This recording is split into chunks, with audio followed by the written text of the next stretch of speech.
Somewhere in a warehouse in Culiacán, Mexico, a team of chemists is receiving a shipment.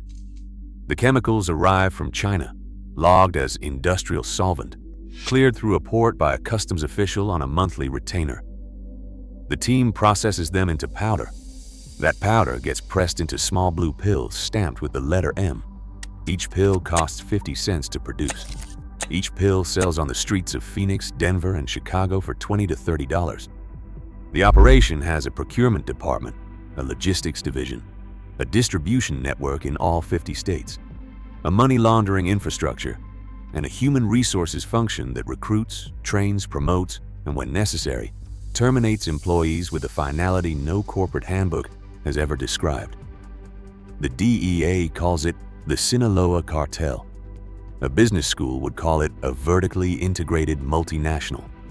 The combined revenue of Mexico's two dominant cartels, between $19 billion and $29 billion from U.S. drug sales each year, exceeds the GDP of 80 countries. That money did not come from chaos. It came from organization, from strategy, from the application of every principle business schools teach about supply chains, market dominance, and crisis management, inside an industry operating entirely outside the law. How did fragmented regional smuggling operations evolve across 40 years into the most financially sophisticated criminal enterprises in human history? That is the story we are about to tell. In the early 1970s, the drug trade across the border between the United States and Mexico was amateur and fragmented.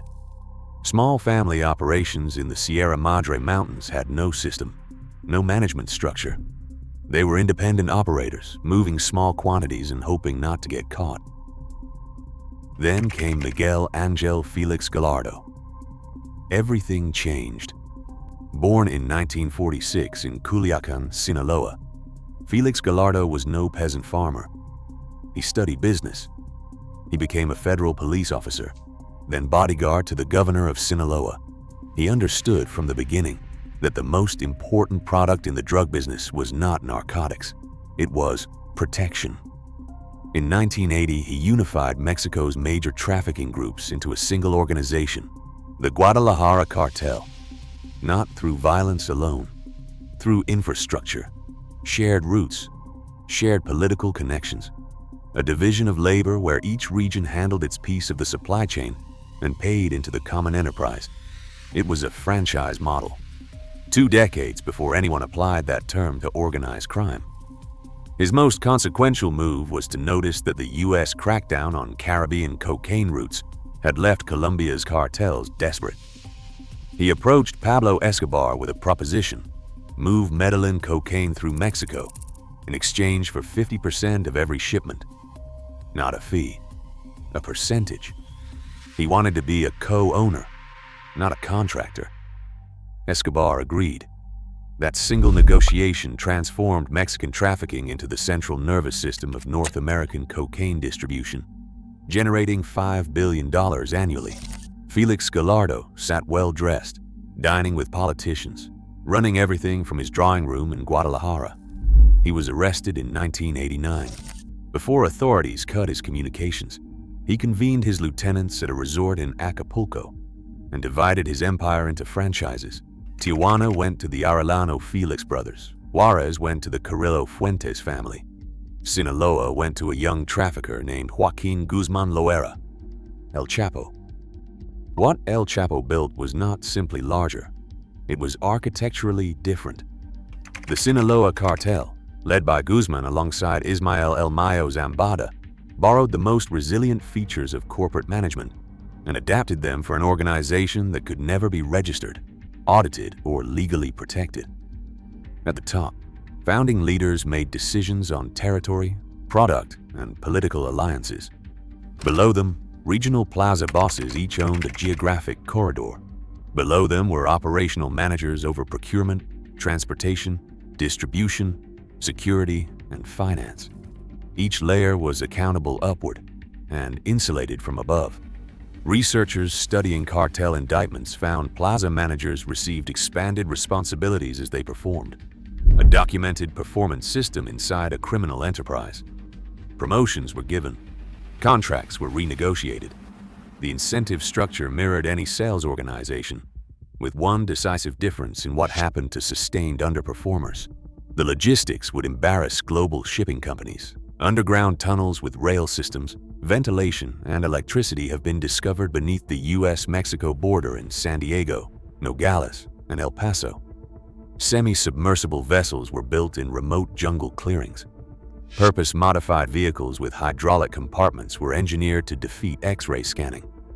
Product was launched over border fencing by catapult. And most effectively, contraband was concealed inside the 6 billion tons of legitimate commercial goods crossing the border annually, hiding in plain sight inside the world's busiest bilateral trade relationship, at a volume no enforcement agency can fully inspect. Financially, a system called mirror banking. Chinese underground networks received drug cash from US street operations, transferred the equivalent yuan value to cartel-linked accounts in China, and those funds purchased legitimate Chinese goods exported to Mexico and converted to pesos. There was no traceable international wire transfer at any point. HSBC paid $1.9 billion in 2012 for failing to prevent cartel money moving through its accounts. TD Bank paid $3 billion in 2024 for allowing $670 million in cartel funds to pass unmonitored over 6 years. The cartel's financial operations were sophisticated enough to compromise institutions with entire compliance and anti-money laundering departments dedicated specifically to stopping this. Product strategy evolved constantly. First cocaine, then methamphetamine, when plant-based production became too expensive. Then heroin, when the US opioid crisis created tens of millions of dependent users. Then fentanyl, 50 times stronger than heroin, synthesized from chemicals, costing a few $1,000s per kilogram to source, and generating millions on American streets. That pivot to synthetic drugs was not criminal impulse. It was the rational response of a market-facing organization to a shift in cost structure. It killed over 52,000 Americans in a single year. Every business needs people. And here, the cartel model reveals its most brutal departure from the corporate framework it otherwise mirrors. Recruitment starts at the bottom of the labor market. Teenagers in economically destroyed communities across Mexico and the United States are offered wages that dwarf any legal alternative. A cartel enforcer may earn more in a week than a local teacher earns in a month. Sinaloa operatives have recruited on Native American reservations in Montana, providing free product, converting chemical debt into obligation, and obligation into employment. For those with aptitude, the upward path is real. Plaza management, logistics, and financial operations are genuine professional roles, requiring real competence. Cartels invest in developing it, adapting tradecraft directly in response to law enforcement techniques. Competitive intelligence, market research, operational learning. But the termination protocol is what separates this permanently from any legitimate workplace. Disloyalty, failure, and defection are punished with a consistency that no employment law governs. 9 students were found dismembered on a highway in Zacatecas in March 2025. That was a message in the specific language cartel management uses for interdivisional disputes. This is where the CEO analogy reaches its limit. Corporate executives operate inside legal constraints on consequences. Cartel leadership does not. The result is not efficiency. It is an organization where compliance is total, but trust is zero, and succession is determined by whoever survives the transition. In July 2024, El Mayo Zambada, who had operated freely for 4 decades, was lured onto a private plane by one of El Chapo's sons and handed to US authorities in El Paso. He pled guilty in August 2025. His arrest immediately triggered civil war between the Los Mayos and Los Chapillos factions, turning Sinaloa into one of the most violent territories on earth. Over 440 criminal groups now operate in Mexico. The kingpin strategy: Targeting and eliminating cartel leadership has not dismantled these organizations. It has multiplied them, made them smaller, more numerous, and in many respects more dangerous, because organizations with less institutional capital take risks that established hierarchies manage carefully. When a dominant market player is removed, the market does not disappear. Smaller, more aggressive competitors fill the vacuum, competing on price, on violence, and on risk tolerance. The U.S. has spent over $50 billion on counter-narcotics operations since 1970. Drug supply has increased. Street prices have fallen. Purity has risen. By every market metric, the product has become more accessible, not less. The strategy has not failed through lack of resources. It has failed because it treats a market problem as a law enforcement problem. And markets do not respond to enforcement the way individual criminals respond to arrest. Two organizations now dominate: Sinaloa, fracturing from its civil war, and CJNG, the Jalisco New Generation Cartel, with presence in over 40 countries and operations on every continent except Antarctica, according to the DEA assessment from 2025. CJNG runs a franchise model more explicit than Sinaloa ever formalized, licensing its name and enforcement capacity to local criminal organizations globally in exchange for revenue share. A criminal holding company expanding through brand licensing, with violence provided by the parent on request. In February 2025, Trump designated both as foreign terrorist organizations, unlocking new legal tools: civil litigation against anyone providing material support, secondary sanctions on financial institutions processing their funds, and military options the administration openly discussed. In June 2025, the Treasury identified 3 Mexican banks as primary money laundering concerns under the Fentanyl Act. Revenue diversification has made simple drug interdiction an increasingly inadequate strategy. Businesses across cartel-controlled Mexican territory pay a derecho de piso, a right-of-way tax simply for operating to whichever organization controls the local plaza. Fuel theft from national oil pipelines generates billions annually. Illegal mining, human smuggling, weapons trafficking moving north alongside drugs moving south. Kidnapping for ransom. The modern cartel is a diversified criminal conglomerate with narcotics as the anchor revenue line and an expanding portfolio of adjacent income streams that law enforcement focused solely on drugs consistently underestimates.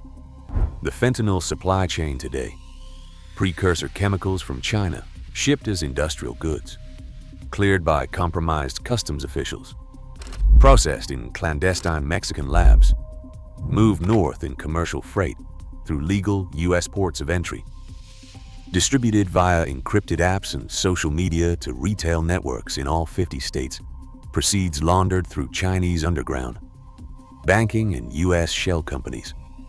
Every step is a management decision, a procurement relationship, a logistics contract, a distribution arrangement, a banking service, documented only in the minds of the operators, defended by enforcement capacity no regulator constrains.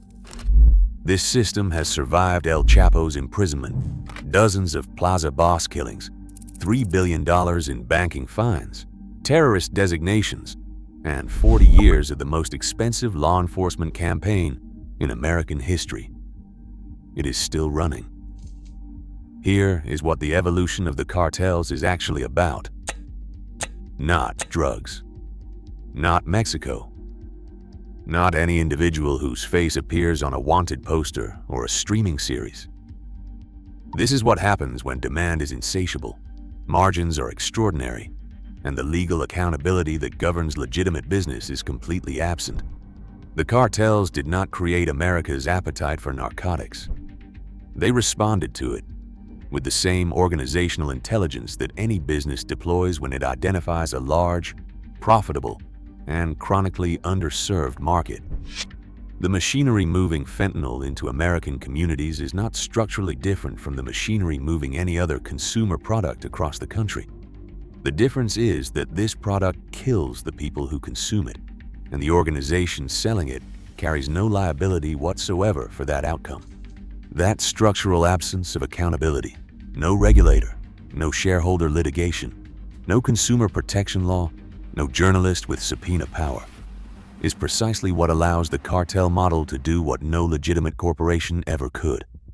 Enforce compliance with absolute finality. Eliminate competition permanently. Operate in markets where no legal business could survive a single quarter. But the cartels did not build this system alone. They built it with the active participation of banks that processed their money, governments that accepted their bribes, chemical manufacturers that supplied their precursors, and tens of millions of American consumers who purchased their product, knowingly or otherwise. Every institution in that chain made a decision. Most of those decisions were made by people in offices, with legal counsel available, who understood exactly what they were choosing. The cartels are the most visible actors in a system that has far more participants than the wanted posters suggest. The question is not how to stop the cartels.